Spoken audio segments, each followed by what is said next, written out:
আসসালামু আলাইকুম। সৌদিতে আসার বয়স সীমা অনেকটাই পরিবর্তন করা হয়েছে। আপনারা স্ক্রিনে দেখতে পাচ্ছেন এখানে বেশ কয়েকটি বয়স কিন্তু পরিবর্তন করা হয়েছে। আগে যে বয়সটি লাগতো এখন সেটিকে কিছুটা কমিয়ে নিয়ে আসা হয়েছে। এখানে তারা জানিয়ে দিয়েছেন এখন থেকে যদি কোনো কর্মী কাজের বিষয়ে আসে বয়স 18 বছরের উপরে হতে হবে। আগে এটি ছিল 21 এবং কোনো কর্মী যদি লেবার হিসাবে সৌদি আরবে আসতে চায় তাহলে তার বয়স সর্বনিম্ন 21 বছর হতে হবে। 21 বছরের উপরে হলে তারা সৌদি আরবে লেবার বিষয় আসতে পারবে বা বড় বড় যে কাজগুলো আছে যেমন লোড আনলোডিং এই সকল কাজের বিষয়ে আসতে হলে অবশ্যই তাদের বয়স 21-এর বেশি হতে হবে।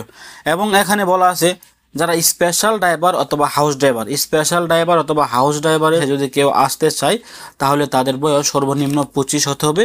25-এর উপরে হলে তারা আসতে পারবে, 25-এর নিচে হলে তারা আসতে পারবে না, যেহেতু এখানে একটি অভিজ্ঞতার ব্যাপার আছে। এবং এখানে জানিয়ে দিয়েছেন যদি কোনো ব্যক্তি সেলুনের বিষয়ে সৌদি আরবে আসতে চায় বা বারবার সব যারা চুল কাটিং করে তাদের সৌদি আরবে আসতে হলে তাদেরও বয়স 25 হতে হবে। এই ছিল আজকে গুরুত্বপূর্ণ একটি আপডেট তথ্য। আগে যে বয়সগুলো ছিল এখন কিন্তু কিছুটা পরিবর্তন করা হয়েছে, নতুন করে তারা আবারও এই বয়সগুলোকে সীমাবদ্ধ করেছেন। তো ভালো থাকুন, সুস্থ থাকুন। ভিডিওটি ভালো লাগলে অবশ্যই আমাদের চ্যানেলটি সাবস্ক্রাইব করে আমাদের ফ্যামিলির নতুন একজন সদস্য হয়ে যাবেন। আসসালামু আলাইকুম।